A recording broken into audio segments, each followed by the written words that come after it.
தூய்மை அரசியல் மாற்றத்தின் ஆட்சி, புதிய தலைமுறையின் நிர்வாகம் என்று மக்களிடம் மிகப்பெரிய நம்பிக்கையை உருவாக்கி ஆட்சிக்கு வந்த விஜய் தலைமையிலான அரசு இன்று தமது அமைச்சர்களின் குற்ற பின்னணிகளாலேயே கடுமையான விமர்சனத்திற்கு சிக்கியுள்ளது. பழைய அரசியல்வாதிகளை கடுமையாக விமர்சித்து வந்த இந்த ஆட்சி தற்போது அதைவிட பெரிய சர்ச்சைகளில் சிக்கிய நபர்களையே அமைச்சர்களாக வைத்திருப்பதாக சமூக வலைதளங்களில் கடும் எதிர்ப்பு கிளம்பியுள்ளது. குறிப்பாக இந்து மதத்தை கடுமையாக விமர்சித்த வன்னி அரசுக்கு அமைச்சர் பதவி வழங்கியிருப்பது மிகப்பெரிய சர்ச்சையை ஏற்படுத்தியுள்ளது. அது மட்டுமல்லாமல் இரட்டை கொலை வழக்கில் ஆயுள் தண்டனை பெற்ற பின்னணி கொண்டவருக்கு அமைச்சர் பதவி வழங்கப்பட்டிருப்பது இதுதான் விஜய் சொன்ன புதிய அரசியலா என்ற கேள்வியை மக்கள் மத்தியில் எழுப்பியுள்ளது. மத நல்லிணக்கம் பேசிக்கொண்டே இந்து உணர்வுகளை அவமதித்தவர்களுக்கு உயர்ந்த பதவி வழங்கப்படுவது ஏன் என்று பலர் கேட்க ஆரம்பித்துள்ளனர். அதேபோல் சூலூர் தொகுதி சட்டமன்ற உறுப்பினர் திரு என் சுகுமார் குறித்து வெளியாகியுள்ள விவரங்களும் அதிர்ச்சியை ஏற்படுத்தியுள்ளது. போலி ஆவணங்கள் தயாரித்து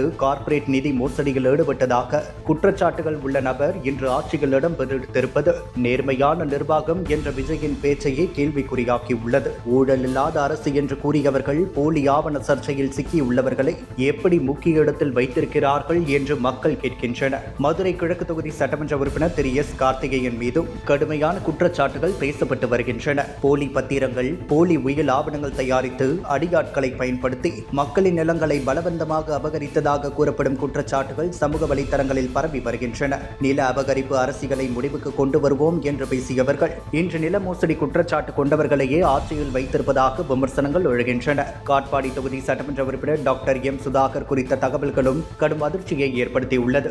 பெங்களூருவில் சட்டவிரோதமாக கூடி பொதுமக்களை சிறைப்பிடித்து ஆபத்தான ஆயுதங்களால் தாக்கி கொலை முயற்சியில் ஈடுபட்டதாக கூறப்படும் பின்னணி இப்படிப்பட்டவர்கள் தானா புதிய தமிழகத்தை உருவாக்கப் போகிறார்கள் என்ற கேள்வியை மக்களிடம் உருவாக்கியுள்ளது. நிதி அமைச்சர் திரு மரியம் வில்சன் குறித்த சர்ச்சைகளும் தற்போது பெரிதாக பேசப்படுகிறது. 2012ஆம் ஆண்டு இவர் நிர்வகித்த கல்லூரி மைதானம் இடிந்து விழுந்ததில் 10 அப்பாவி தொழிலாளர்கள் உயிரிழந்த சம்பவம் தொடர்பாக வழக்கு நிலுவையில் இருப்பதாக கூறப்படுகிறது. ஸ்ரீபெரும்புதூரில் நீதித்துறை நடுவர் முன்னிலையில் PRC வழக்கு எண் 4 கீழ் 2014 கீழ் இந்த விவகாரம் நிலுவையில் இருப்பதாக வெளியாகியுள்ள தகவல்கள் மக்கள் உயிரிழந்த சம்பவத்திலும் பெயர் வந்தவருக்கு நிதி அமைச்சர் பதவி தேவையா என்ற கேள்வியை எழுப்பியுள்ளது. இவை அனைத்தையும் மக்கள் என்று ஒப்பிட்டு பார்க்க ஆரம்பித்துள்ளனர். சினிமாவில் நல்லவன் வேடம் போடுவது வேறு, அரசியலில் நல்லவர்களை தேர்வு செய்வது வேறு என்பதே மக்கள் மத்தியில் உருவாகும் கருத்தாக உள்ளது.